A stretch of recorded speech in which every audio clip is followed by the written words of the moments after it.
تبارك الذي نزل الفرقان على عبده ليكون للعالمين نذيرا. السلام علیکم ورحمۃ اللہ وبرکاتہ. الحمد للہ نحمده ونستعینه ونستغفره ونؤمن به ونتوکل علیہ ونعوذ باللہ من شرور انفسنا ومن سیئات اعمالنا من يهده الله فلا مضل له ومن يضلله فلا هادي له ونشهد أن لا إله إلا الله وحده لا شريك له ونشهد أن سيدنا ونبينا وحبيبنا ومولانا محمدا عبده ورسوله. أما بعد فأعوذ بالله من الشيطان الرجيم. بسم الله الرحمن الرحيم. وَأَعِدُّوا لَهُم مَّا اسْتَطَعْتُم مِّن قُوَّةٍ وَمِن رِّبَاطِ الْخَيْلِ تُرْهِبُونَ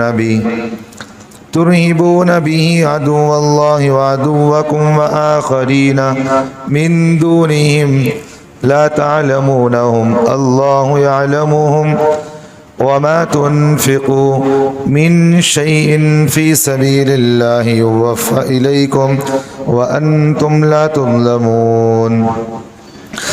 وقال النبي صلى الله عليه وسلم من رأى منكم منكرا فليغيره بيده. وقال النبي صلى الله عليه وسلم انصر أخاك ظالما أو مظلوما أو كما قال عليه الصلاة والسلام. اللهم صل على محمد وعلى آل محمد وبارك وسلم. عزیز ساتھیو، اللہ تعالیٰ نے انسان کو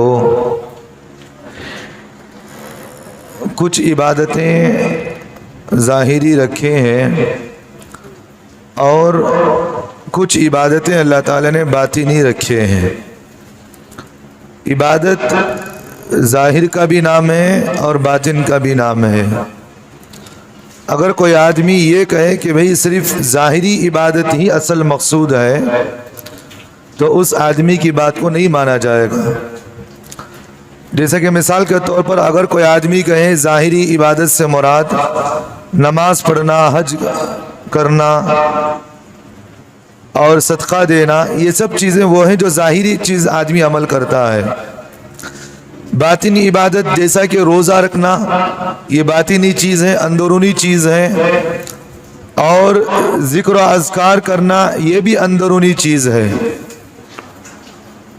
اس لیے آدمی اگر کوئی یہ کہتا ہے کہ صرف انسان کو ظاہری عبادت ہی ضروری ہے تو اس کی بات کو نہیں مانا جائے گا. اگر کوئی آدمی یہ کہتا ہے کہ بھئی صرف دل کی عبادت اللہ کے سامنے مقصود ہے تو اس کی بات کو بھی نہیں مانا جائے گا. جیسا کہ آج کل بہت سارے پیری مریدی کا قصہ ہے. ان لوگوں کا مزاج ایسا ہی ہوتا ہے کہ بھئی نماز پڑھو تو یہ کہتے ہیں کہ نماز جو ہے وہ دل کی ہوتی ہے، ظاہر کی نہیں ہوتی.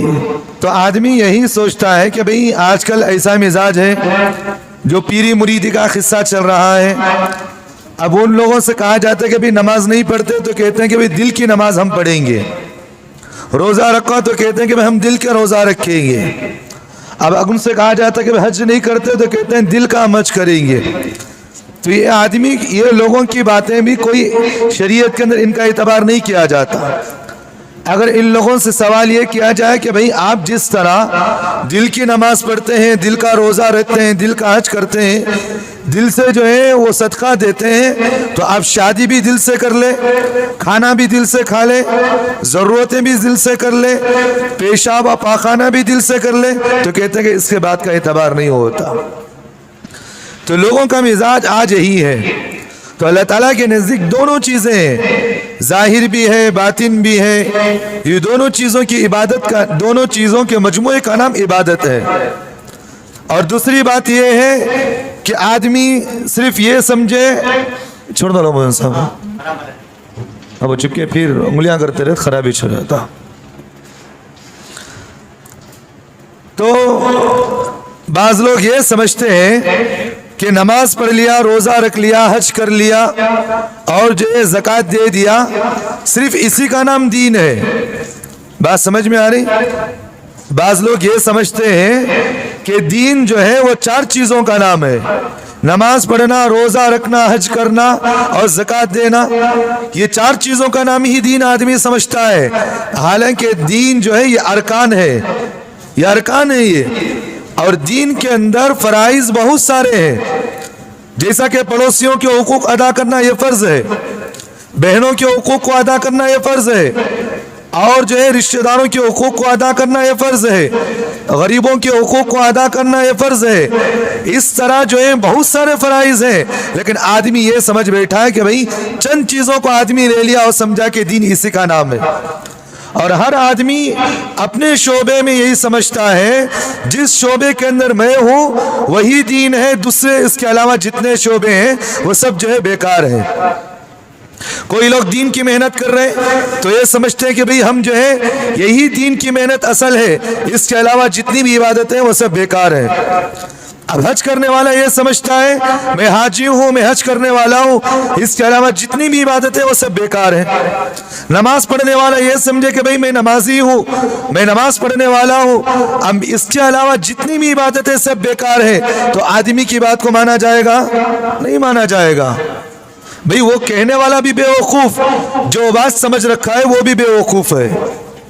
تو اس لیے یہ ساری چیزیں، جو کچھ بھی یہ چیزیں ہیں، یہ 4 چیزیں دین کے ارکان ہیں۔ فرائض بہت سارے ہیں، اس لیے میں نے آپ کے سامنے ایک حدیث پاک پڑھا جس میں سرکار دو عالم صلی اللہ علیہ وسلم نے فرمایا کہ انصر اخاک ظالما او مظلوما۔ اللہ کے رسول صلی اللہ علیہ وسلم نے فرمایا اے میرے صحابہ کہ ظلم کرنے والوں کو بھی روکنا اور مظلوم کو بھی جو ہے روکنا، یہ بھی جو ہے ایک دین کا ایک شعبہ ہے۔ انصر اخاک ظالما او مظلوما، اللہ کے رسول صلی اللہ علیہ وسلم نے فرمایا کہ بھئی کسی کو ظلم سے روکنا یہ بھی ایک دین ہے، اور ظالم کو ظلم سے روکنا یہ بھی ایک دین ہے، مظلوم کو اس سے بھی اس کی مدد کرنا یہ بھی ایک دین کا شعبہ ہے۔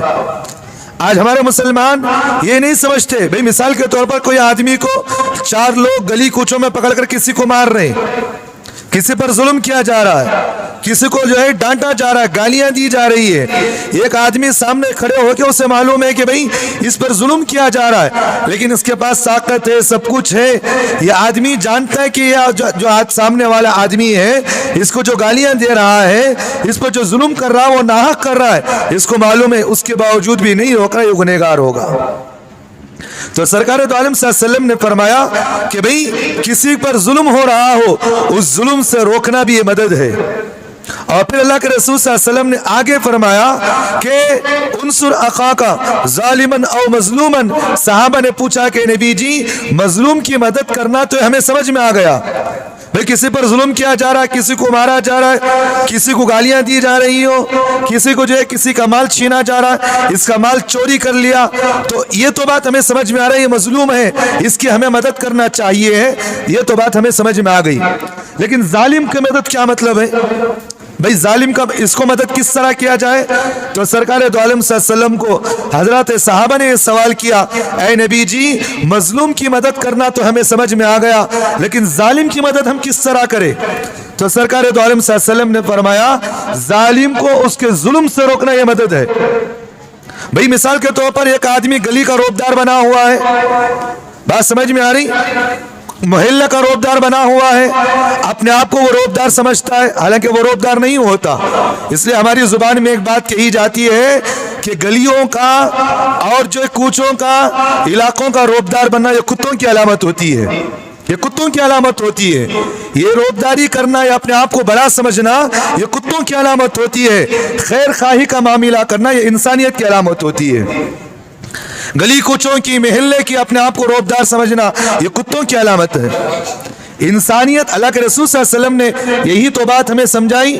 इसलिए जो अल्लाह के रसूल सल्लल्लाहु अलैहि वसल्लम की ये बात जो है 2 जुमले में अंदर अल्लाह के रसूल ने सारे दीन को समझाया। 2 जुमलों के अंदर अल्लाह के रसूल सल्लल्लाहु अलैहि वसल्लम ने फरमाया कि भाई दीन जो है वह खैर खाई का नाम है, दीन खैर खाई का नाम है। बताओ इससे बड़ी चीज कोई हो सकती है? भाई सारा दिन खैर खाई है, सारा दिन ये नहीं कि भाई मेरे फायदे के लिए मैं अपने आप को बड़ा बन जाऊं, जैसा मैं चाहता हूं लोग मेरी ताबे करने वाले बन जाए, जैसा मैं चाहता हूं लोग मेरी इताअत करने वाले बन जाए, इसका नाम दीन नहीं है। जैसे मिसाल के तौर पर एक आदमी ने मुझे एक मर्तबा जो है किसी मामले के अंदर मेरे साथ ऐसा हो गया, एक केस मेरे पास आया, मैं उसको केस को हल करने लगा तो किसी आदमी ने मुझे फोन करके कहा कि भाई मैं कौन मालूम क्या तुम ना बोले उन्हें। बोले कौन है भी? इंसानिश तो ना, इंसानिश ना बोल रहा है? बोला भाई इंसानिश हजरत बोल रहा हूँ, सो तुम्हारी जुबान में हम ना समझ में आ रहा है कौन की तुम्हें अलग टाइप की दिख रही, तुम्हें मौलवी साहब होना। बोला अच्छी बात बताना क्या चाहने ये बताओ।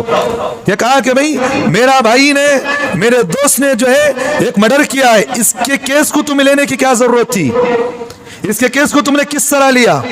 अगर तुम्हें इसके केस को वापस नहीं करोगे तो हम तुम्हें जान से मारने की धमकी दे रहे हैं। मैंने कहा ये तो बात अच्छी नहीं है।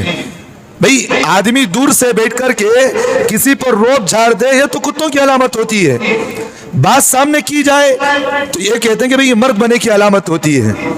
जैसे कि आजकल की जंगें देखिए आप, उन्हें वहां से एक पत्थर फेंका तो इन्हें यहां से एक पत्थर फेंकता। हालांकि इस्लामी जो जंगें होती हैं मर्द जो मर्दों का जो मुकाबिला होता है वो आमने सामने मुकाबिला होता है, लेकिन आजकल की जंगें में ऐसे ही हो रही। तो बहरहाल मैंने कहा कि भाई तू कहना चाहता है मुझे ये बता। कहा कि हजरत मैं कौन मालूम तुम ना, मैं फला आदमी का रोबदार का मैं सेकेंड हैंड में। मैं बोला भाई तो लोगों का राइट हैंड हैगा, तो इंसानों का राइट हैंड होगा, मैं जो है अपने खुदा का, अपने रसूलुल्लाह का मैं गुलाम हूँ। अगर तू लोगों से मुकाबिला, मेरे से मुकाबिला करके जीत भी सकता है, लेकिन खुदा के मार से तो बच नहीं सकता। आजा सामने मुकाबिला कर ले। तो लोगों का मिजाज आज ये हो गया है कि अपने आप को बड़ा समझना, अपने आप को कुछ मैं हूं ये समझना, ये गलत बात होती है। इसलिए एक जुमला हमारे बड़े कहे करते थे कि कभी भी किसी सामने वाले को कमतर ना समझा जाए। भाई सामने वाले से मुकाबिला हो जाए तो उस आदमी को कमजोर ना समझो। हो सकता है कि वो आपसे ज्यादा ताकतवर हो सकता है कि वो जो है आपसे ज्यादा जो है समझदार हो, तो इसलिए किसी को सामने वाले को कमजोर नहीं समझना हमें कभी भी। तो बहरहाल मैं ये बताना चाह रहा था कि अल्लाह के रसूल सल्लल्लाहु अलैहि वसल्लम ने फरमाया कि जालिम को उसके जुल्म से रोकना ये भी जो है इस्लाम के अंदर, दीन के अंदर मदद करना है, ये भी दीन के अंदर मदद करना है। लेकिन आजकल हमारे मुसलमानों का हालात देखे, उन्हें लोगों पर रोबदारी करके, उन्हें लोगों पर जो रोब झाड़ने वाला हो, अगर उन्हें गलत भी हो तो नमाज पढ़ने वाला आदमी भी उसके साथ खड़ा हो जाता। क्या बोलता? हजरत उन्हें सही बोल रहा। हजरत भाई कैसी बात हमारे मुसलमानों के अंदर है? अल्लाह के रसूल सल्लल्लाहु अलैहि वसल्लम ने फरमाया कि अगर कहीं बुराई देखे, कभी तुम बुराई देखो तो कम अज़ कम जो है उस बुराई को हाथ से रोकने की ताकत रखो, तुम हाथ से रोको। अगर तुम्हें हाथ से रोकने की ताकत नहीं है तो कम अज़ कम जुबान से उसे बुरा कहो। अगर कोई आदमी रिश्वत देता हो, सूद का बिजनेस करता हो, हराम के कामों में मुलविस हो और जो है गलत तरीके से पैसे कमाता हो और जो है कौम को डुबाने वाला हो, गलत चीजों के अंदर डूबा हुआ हो, तो अल्लाह के रसूल सल्लल्लाहु अलैहि वसल्लम ने फरमाया कि सबसे पहली चीज अपने जुबान से रोकने की कोशिश करो उसे। अल्लाह के रसूल ने फरमाया, या नहीं तो अल्लाह के रसूल सल्लल्लाहु अलैहि वसल्लम ने आगे फरमाया जुबान से रोक नहीं सकते तो कम अज़ कम उस चीज को दिल से बुरा समझो। ये मुसलमान की अलामत होती है। लेकिन आजकल हमारे मुसलमानों की हालत तो अल्लाह हिफाजत करे, न बोलने की ताकत, न समझाने की ताकत, उसे दिल से बुरा भी नहीं मानते हमारे मुसलमान, बुरा भी नहीं मानते। अब उस आदमी की तायद में खड़े हो जाते, कहते हैं कि हजरत ये जो काम कर रहा है वो बिल्कुल सही है। हजरत गलत बात कहने के लिए आदमी को जो तौफीक नहीं होती। ये बेहिस्सी हमारे मुसलमानों के अंदर आई कहां से? ये गफलत की चीजें जो हमारे मुसलमानों के अंदर आई है, ये आई कहां से? मुसलमान वो होता है गलत को गलत कहे, सही को सही कहे, ये मुसलमान की अलामत होती है। बात समझ में आ रही? सरकार दो आलम सल्लल्लाहु अलैहि वसल्लम जो है मक्के मुकर्रमा के अंदर थे। अभी अल्लाह के रसूल सल्लल्लाहु अलैहि वसल्लम को नबूवत का ऐलान नहीं हुआ। अल्लाह के रसूल सल्लल्लाहु अलैहि वसल्लम की उम्र कम से कम 20 या 25 साल की उम्र थी। सरकार दो आलम सल्लल्लाहु अलैहि वसल्लम को मक्के के अंदर एक कमेटी बनाई गई। उस कमेटी का मकसद ये था कि कोई आदमी अगर किसी पर जुल्म करता हो तो उसके जुल्म को रोका जाए, और बेवाओं का जो है खैर खा बनना, यतीम बच्चों की मदद करना, अगर कोई आदमी तकलीफ में हो तो उसकी मदद करना, ये कमेटी बनाई गई। सरकार दो आलम सल्लल्लाहु अलैहि वसल्लम अभी नबूवत का ऐलान नहीं हुआ, 25 साल की उम्र में सरकार दो आलम सल्लल्लाहु अलैहि वसल्लम खुद उस कमेटी के अंदर दाखिल हुए, और उस कमेटी के अंदर अल्लाह के रसूल दाखिल होके मक्के के अंदर उस तंजीम के अंदर अल्लाह के रसूल ने खुद काम भी किया है। यह मुसलमान की अलामत होती है। गलत को गलत कहना, सही को सही कहना, यह मुसलमान की अलामत है।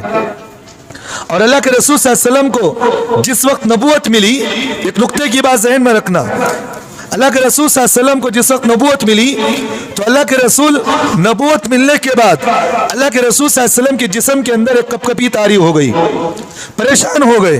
जब अल्लाह के रसूल घर को आए तो हज़रत अम्मा खदीजा रज़ी अल्लाह ने पूछा कि मोहम्मद सल्लल्लाहु अलैहि वसल्लम, ऐ नबी जी क्या हो गया, आप परेशान हैं, आपके जिस्म के अंदर कपकपी आ गई, बीमार हो गए और ये कह रहे हैं कि भाई मुझे कंबल उड़ाओ, ज़म्मिलूनी ज़म्मिलूनी, मुझे कंबल उड़ाओ, क्या मतलब है? सरकार दो आलम सल्लल्लाहु अलैहि वसल्लम ने कहा कि मैं बीमार हो गया हूँ, मैंने बड़ी अजीब चीज़ आज मैंने देखी है। एक आदमी, एक इंसान को, मैंने एक ऐसी मखलूक को देखा जो दुनिया के अंदर मैंने आज तक किसी को नहीं देखा है। और अल्लाह के रसूल ने फरमाया वह ऐसी मखलूक थी जिसका पैर जो है कहीं नीचे थी और उसका सर जो है आसमान को लग रहा था और उसके दोनों बाजू खुले हुए थे। और अल्लाह के रसूल ने आगे फरमाया वो कोई फरिश्ता मालूम होता है। फिर अल्लाह के रसूल ने हज़रत खदीजा रज़ी अल्लाह अन्हा से फरमाया, ए खदीजा, उस मखलूक ने मुझे जो है एक चीज़ पढ़ा कर गई है, वो आयतें सुनाए, इक़रा बिस्मि रब्बिकल्लज़ी खलक़ खलक़ल इंसान मिन अलक़, ये आयतें पढ़ा कर गए। अब यहाँ नुक्ते की बात ज़हन में रखिए, अल्लाह के रसूल सल्लल्लाहु अलैहि वसल्लम ने अपनी परेशानी की हालत अपनी बीवी को सुनाए तो हज़रत अम्मा खदीजा रज़ी अल्लाह ने कहा कि ऐ नबी जी आप परेशान ना होइए, आप नेक इंसान हैं, आप अच्छे इंसान हैं, आप गरीबों की मदद करते हैं, आप बेवाओं की मदद करते हैं, यतीमों की मदद करते हैं और जालिमों को जुल्म से रोकते हो, मजलूमों की मदद करते हैं। ये आपके सिफात हैं। जो आदमी इस तरह अच्छा हो अल्लाह उसे ज़ाय कर देंगे? नहीं करेगा। तो ये सिफात को अपनाना ये मुसलमान की जिम्मेदारी होती है, अच्छे सिफात को अपनाना। लेकिन आज हमारे मुसलमानों के अंदर ऐसे बड़े खसलतें हैं जिसका पड़ोसी मुसलमान का परेशान, गैर मुस्लिम पड़ोसी है तो वह गैर मुस्लिम परेशान है। हालांकि मुसलमान ऐसा होना चाहिए जिस मुसलमान के अखलाक को देखकर गैर मुस्लिम भी ये कहे कि भाई तेरे इस्लाम के अंदर तेरे अखलाक को देखकर मैं इस्लाम कबूल करना चाहता हूँ। ये मुसलमान के अखलाक होना चाहिए। लेकिन आज हमारा मुसलमानों के अखलाक ऐसे नजर आ रहे हैं। हमें कोई दिल पर हाथ रखकर मुझे बताओ, आज हमारे मुसलमानों की हालत है सुबह उठे शाम तक गालियां जुबानों पर है कि नहीं है? शाम तक देखो, सुबह उठा शाम तक किसको लूटूं, किसका माल खाऊं, किसको मैं दगाबाजी करूं, किसकी बेटी को मैं छेड़ूं, किसकी जो है बहन को मैं छेड़ूं, किसकी चीजों को मैं छीनूं। आज हमारे मुसलमानों की हालत है ही नहीं है। और हमारे मुसलमानों की हालतें सुबह उठे तो शाम तक हमारे मुसलमानों की हालतें देखें, कोई शराब में डूबा हुआ है, कोई जुए में डूबा हुआ है, कोई जो है डिगेटिव में डूबा हुआ है, कोई चोरी में डूबा हुआ है, कोई मुसलमान सूद में डूबा हुआ है, कोई जो है ब्याज में डूबा। बड़े अफसोस की बात है हमारे मुसलमानों पर। भाई जो कौम जो मजहब दुनिया के अंदर लोगों की इस्लाह के लिए आई थी वो खुद मुर्तद हो जाए, वो गुमराह हो जाए, बताओ इससे बड़ी अफसोस की कोई बात है? ये बेहिस्सी की अलामत ही नहीं है। जिस कौम के लोग, एक बात ज़हन में रखना, जिस कौम के लोग बेहिस हो जाए अल्लाह उस कौम को बर्बाद कर देते हैं। जिस कौम के अंदर से एहसास खत्म हो जाती है अल्लाह उस कौम को बर्बाद कर डालते हैं। जिस कौम के अंदर जो है गफलत आ जाती हो अल्लाह उस कौम को तबाह बर्बाद कर देते हैं। गफलत, बेहिस्सी, अपने मन में डूब जाना ये अल्लाह को पसंद नहीं है। अपना खुद जो है सोचना, भाई खैर खा इंसान वो होता है कि दूसरों का भी भला सोचे। भाई मैं जिस तरह नेक हूँ मेरा हर आदमी नेक बन जाए, मेरे महल्ले के अंदर हर आदमी नेक बने, मेरे महल्ले के अंदर हर आदमी नमाजी बने। बात समझ में आ रही? इतने गैर मुस्लिम है, मेरी मेहनत से गैर मुस्लिम मुसलमान हो जाए, ये मुसलमान की अलामत होती है। آج ہمارا غیر مسلم پریشان ہمارے سے. ایک واقعہ مجھے یاد آ گیا. حضرت عبداللہ ابن مبارک رحمۃ اللہ علیہ یہ بہت بڑے اللہ والے گزرے ہیں. حضرت جو ہے گھر بیچ رہے تھے, حالانکہ اس گھر کی قیمت مثال کے طور پر 1,00,000 روپے تھی. حضرت نے جو ہے اس گھر کی قیمت جو ہے, حضرت گھر کے باجو ایک غیر مسلم رہتا تھا. حضرت جو ہے عبداللہ ابن مبارک رحمۃ اللہ علیہ کے گھر کے بغل میں ایک غیر مسلم رہتا تھا. وہ غیر مسلم اپنے گھر کو بیچنا شروع کیا. اعلان کیا کہ بھائی میرے اس گھر کی قیمت 1,00,000 نہیں بلکہ 2,00,000 روپے میں قیمت میں بیچنا چاہتا ہوں. لوگوں نے کہا کہ بھائی اس گھر کی قیمت تو 1,00,000 روپے ہے, تو 2,00,000 میں کیوں بیچ رہا ہے؟ اس نے کہا کہ میں اس لیے 1,00,000 روپے زیادہ بیچ رہا ہوں, میرے پڑوس کے اندر ایسا مسلمان رہتا ہے جس کے اخلاق کو دیکھ کر مجھے خود افسوس, میں جو ہے اس کے اخلاق کو دیکھ کر میں اپنی زندگی کو بدلا ہوں. کون ہے بھائی؟ کہا کہ عبداللہ ابن مبارک ہے, جن کے اخلاق کو دیکھ کر میں خود بدلا ہوں. تو یہ مسلمان کی علامت ہوتی ہے کہ غیر مسلم مسلمان کے بغل میں رہتا ہو تو وہ غیر مسلم یہ کہے کہ بھئی میں مسلمان کے گھر کے باجو رہتا ہوں, میری بیٹی محفوظ, میری بیوی محفوظ, میری بہن محفوظ, میرے بچے محفوظ رہیں گے, اس کے گھر کے باجو رہیں گے. بات سمجھ میں آ رہی؟ یہ ہمارے مسلمانوں کے اخلاق ہونا چاہیے. 1-2 دن پہلے کی بات میں کہہ رہا ہوں, ایک ہمارے مسلمان جو ہے ایک مسجد کے باہر جو ہے ایک بیپار کر رہے تھے. کوئی چھوٹا موٹا کرائے کا دکان تھا. دکان مسجد کے باجو جو ہے دکان, کچھ جو ہے نمازیوں جب جائیں گے تو کوئی چیز جو ہے چاکلیٹ وغیرہ بیچ رہے تھے. وہ کچھ مسجد کے ذمہ دار ہے. 2 دن پہلے کی بات. اگر کہنے لگے کہ شرم نہیں کیا جی تم نہ رتی بھی مسجد کے باہر بیچ لے کھڑی نا جی. میں دیکھ رہا تھا کھڑے کھڑے وہی. میں کہا بھائی یہ اسلام, یہ مسلمان کے اخلاق نہیں. تو نے نماز پڑھی, اس کا کوئی فائدہ نہیں ملا تجھے, اس کا کوئی فائدہ نہیں ملا تجھے. بھئی مسجد ایسی چیز ہے جہاں ہر انسان کی ضرورت پوری کی جائے. بات سمجھ میں آ رہی؟ مسجد ایک ایسی چیز ہے جہاں اس کی ہر ضرورت پوری کی جائے. اگر وہ مسجد میں بیٹھ کر تجارت کر رہا تو برا کام ہے, لیکن مسجد سے باہر بیٹھ کر تجارت کر رہا ہے تو کوئی غلط بات نہیں ہے اس سے.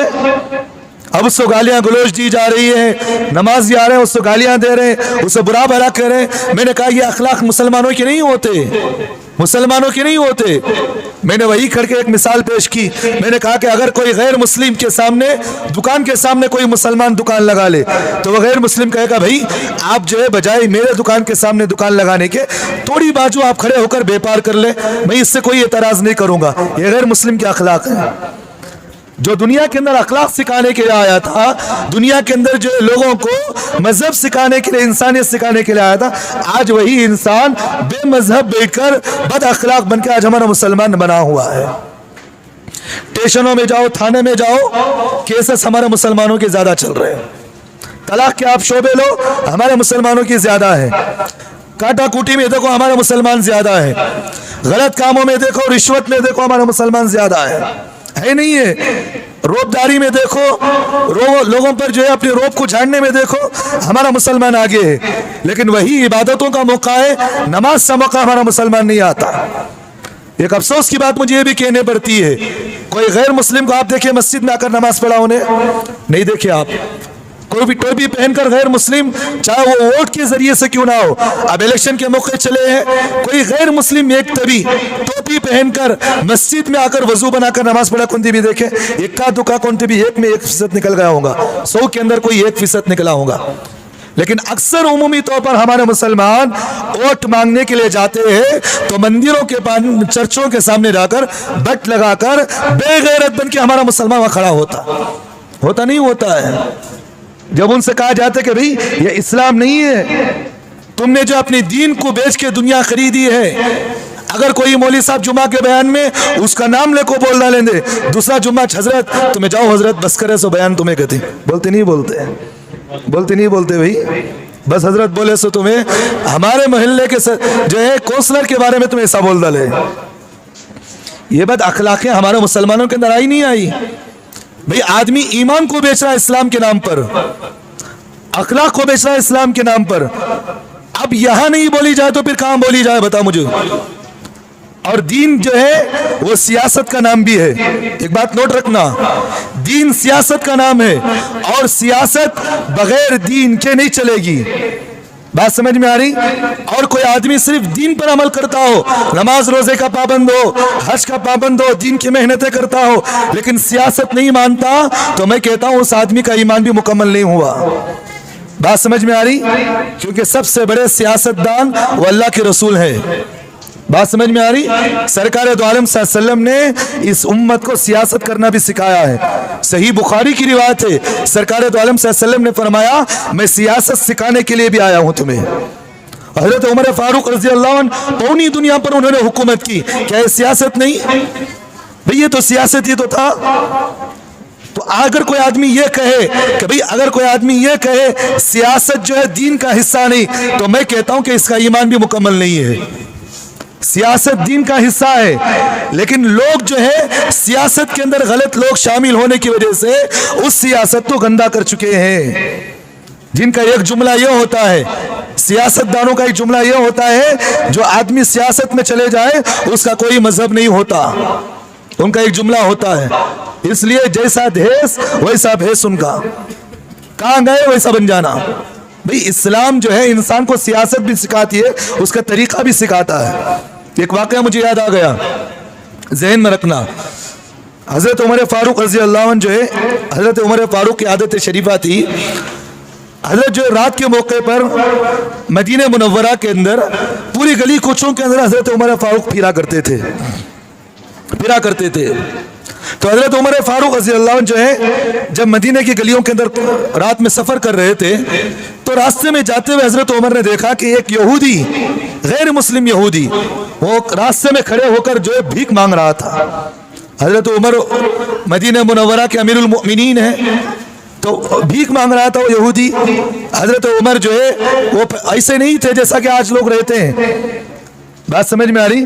पूरी दुनिया का बादशाह था, लेकिन उसके बावजूद भी कोई उसके साथ सिक्योरिटी नहीं थी, कोई गार्ड उसके साथ नहीं था। हजरत उमर फारूक अकेले जाया करते थे। आज बेइंसाफी हमारे सियासतदानों के अंदर आने की वजह से कोई जो है अपनी कौम की खैर खाई नहीं चाह रहा कोई खैर खाई। अगर वोट देकर आप उसे जिता दे, कोई इक्का दुक्का होगा आपके महल्ले के अंदर उलमा को, दीन की मेहनतें करने वालों को, मुसलमानों को इकट्ठा कहकर आकर ये कहे कि भाई आपकी मेहनत के जरिए से मैं जो है एक एमएलए काउंसलर बनाऊं। कौन तब बोलता ऐसा? नहीं बोलता ऐसा कोई। मेहनत हमने किया, फल वो खा रहा है। तो बहरहाल बात वो अलग टॉपिक है, मैं बताना ये चाह रहा हूँ। तो हजरत उमर फारूक रज़ी अल्लाह अन्हु की आदत शरीफ आती, गली कूचों में फिरते थे। तो हजरत उमर जब गए तो वहां देखा कि वो यहूदी खड़ा हुआ था। तो हजरत उमर ने पूछा कि क्या बात है भाई, क्यों भीख मांग रहे हो? क्या कहा कि भाई बात दरअसल ये है कि मैं जो है यहूदी हूँ, मदीने मुनव्वरा में रहता हूँ और यहाँ मुझे टैक्स देना पड़ता है, क्योंकि इस्लाम का एक उसूल, एक ज़ाब्ता है, अगर कोई आदमी इस्लामी दारुल हुकूमत के अंदर रहता हो, कोई गैर मुस्लिम, तो हाँ उसे टैक्स देकर रहना पड़ता है। बात समझ में आ रही?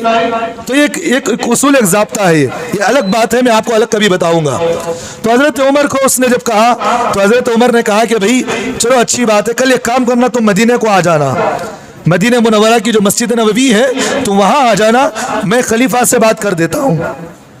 तो आदमी सुबह सवेरे मदीना मुनव्वरा के अंदर आया, मस्जिद नबवी के अंदर आया, तो वहां आकर देखा कि भाई जिस आदमी से मैंने कल बात किया था वही आदमी चटाई पर बैठा हुआ है, तो उस आदमी ने कहा कि भाई तुम कौन हो? कहा कि मैं तो उमर बिन खत्ताब हूँ। तो हजरत उमर बिन खत्ताब रज़ी अल्लाह अन्हु ने ऐलान किया, आज के बाद से मदीना मुनव्वरा के अंदर क्यों ना हो, जहां कहीं भी इस्लामी हुकूमत हो वहां एक उसूल, एक ज़ाब्ता बनाया जाए, जो आदमी बूढ़ा हो उसके लिए कभी भी जिज़िया नहीं लिया जाएगा। तो उसके बाद ये उसूल खत्म किया गया। तो मैं बताना ये चाह रहा हूं कि इस्लाम जो है हमेशा खैर खाई का मजहब है, हर आदमी के साथ खैर खाई का मिजाज चाहता है। बात समझ में आ रही? तो इसलिए जो मैंने हदीस आपके सामने खुतबे में पढ़ी है, अल्लाह के रसूल सल्लल्लाहु अलैहि वसल्लम ने फरमाया, उनसुर अखाका ज़ालिमन औ मज़लूमन, कि तुम अपने भाइयों की, मजलूम की भी मदद करो, जालिम की भी मदद करो। मजलूम की मदद ये है अगर वो तकलीफ में हो तो उसकी मदद की जाए, अगर वो परेशान हो तो उसकी मदद की जाए। जालिम की मदद ये है अगर वो लोगों पर जुल्म करता हो तो तुम सबकी जिम्मेदारी है कि उसके जुल्म के खिलाफ खड़े होकर उसके जुल्म को रोकना तुम्हारे लिए ज़रूरी है। اگر وہ غلط کام کرتا ہو تو محلے والوں کی ذمہ داری ہے کہ اس محلے والے جو ہے اس غلط کام کو روکے. یہ مسلمان کا اصل مذہب ہے. بات سمجھ میں آ رہی؟ تو میں کچھ موٹی موٹی جو ہے ضروری باتیں آپ کے سامنے بتایا ہوں. دعا کرے کہ اللہ ہم تمام کو عمل کی توفیق دے. وَأَقُولُ قَوْلِي هَذَا وَأَسْتَغْفِرُ اللَّهَ لِي وَلَكُمْ وَآخِرُ دعوانا الحمد للہ رب العالمین.